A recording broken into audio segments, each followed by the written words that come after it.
Hi, I'm Jenny from A Lovely Homemade Life, and today I'm going to show you the finishing technique for the baby Bluejay sweater pattern.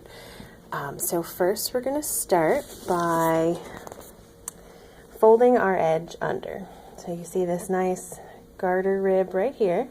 That's going to be our fold for the hem. So we're going to fold that under and line the edges up with our selvage edge from the inside. And I like to turn it 90 degrees because it feels easier to work it this way. So once you have the edges lined up, then you need to look at your stitches so you know where we're going to be placing the needle. So on the selvage edge, you can see there are V's like this. We'll be stitching into every other one of those.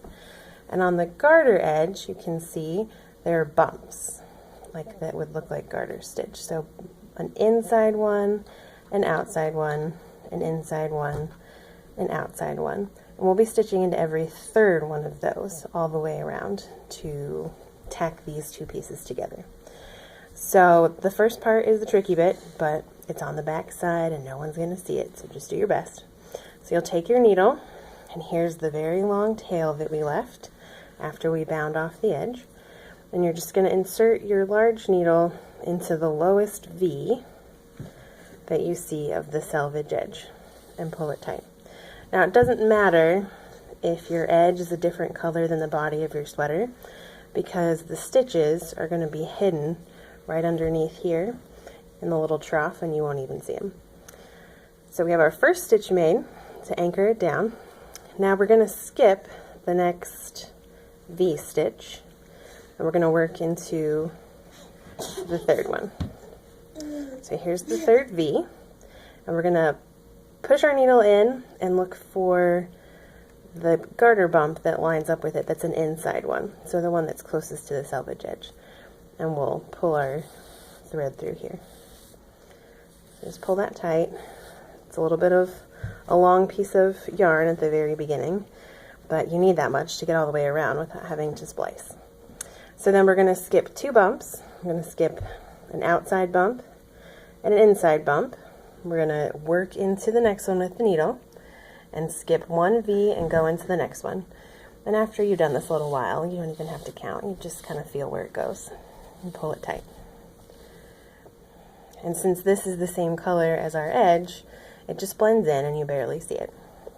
So we're going to skip another one and look for our inside bump that's the third one, and we'll continue in that manner all the way around. Now, when you get up to the part where you've started to do the Irish moss stitch and you don't have this nice selvage edge anymore, it's going to look something like this. And instead of the nice even V's, we're going to have these little bumps. But don't worry, because you just go into one bump and then you'll come back through the next bump. That marks off every other row. So bump and then bump, and you'll line it up just that way. And then once you get around to the other side, you'll be back to your nice selvage edge, but there'll be mountains, upside down V's instead of V's. So once you get it all tacked down, you just weave in your end like you normally would and cut it off. And then the last little part I wanted to show you was attaching our pom-pom, which I made with one of these clover pom-pom makers, which are really handy dandy.